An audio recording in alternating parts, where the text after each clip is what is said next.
So you're basically coding for the worst case scenario all the time? Precisely.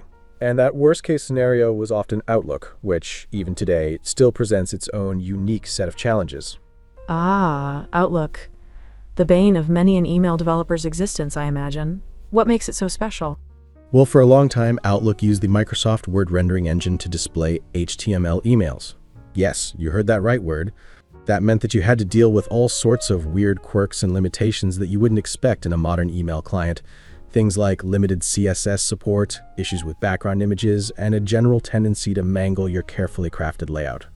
That's insane. So you're essentially coding for a word processor pretending to be an email client. How did developers even cope with that? Lots of coffee, late nights, and a healthy dose of creative problem solving. We developed all sorts of workarounds and hacks to try to get our emails to look decent in Outlook. Things like using conditional comments to target specific versions of Outlook with different CSS styles, or relying heavily on image-based designs to bypass CSS limitations.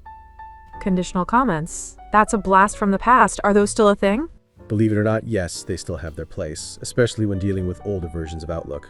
Although thankfully, modern versions of Outlook are slowly catching up with web standards.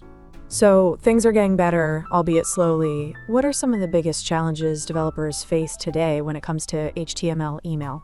While email clients are becoming more standards compliant, there are still plenty of quirks to deal with.